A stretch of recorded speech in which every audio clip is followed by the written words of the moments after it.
Un peu d'histoire à présent, un voyage dans le temps. On part 600 ans en arrière à Azincourt et on va retrouver Jean-Luc Douchet en direct. Bonjour Jean-Luc, vous assistez à la fête médiévale organisée pour commémorer la bataille de 1415 et vous me disiez que la météo était un peu plombante.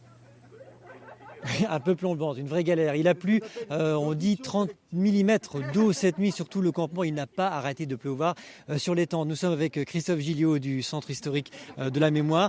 C'était une galère. Il y a 600 ans, c'était la même météo. Absolument, donc il y a 600 ans, eh bien, à la veille de la bataille, dans la nuit du 24 au 25, on nous dit dans les sources, toute la nuit ne fut que pleuvoir. Et c'est ce qui s'est passé cette nuit, donc plus que 30 mm d'eau est tombée.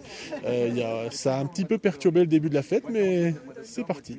Mais les manifestations restent et subsistent. Vous disiez que vous l'avez mis au 25 juillet pour éviter justement la météo, là c'est raté. Voilà, c'était par précaution, donc nous souhaitions organiser ce grand festival cet été, mais malheureusement, notre météo capricieuse en a décidé autrement. Alors la bataille avait lieu le 25 octobre 1415, guerre de 100 ans. Il se passe quoi aujourd'hui, ici, il y a 600 ans?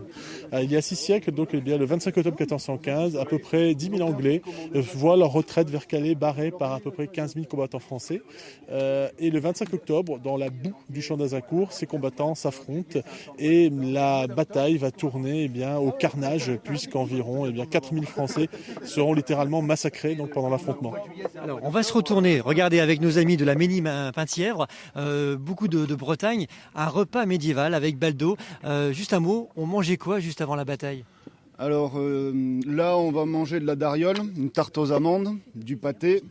À manger après, on va avoir du porc au miel et des pâtes que les Italiens appellent tagliatelle, je pense. Est-ce que ça va suffire pour battre les Anglais? Ah oui, bien sûr. On n'aurait même pas besoin de manger. Ils sont moins nombreux, ils sont avec des arcs. Laissez-nous rire. Donc non, aucun problème. Juste un mot, en quoi c'est important d'être là aujourd'hui pour fêter les 600 ans? Pour célébrer les 600 ans? C'est important parce qu'on va se battre. C'est seulement ça. Cette fois-ci, on va gagner. C'est ça, on va gagner. On est là pour gagner, c'est tout.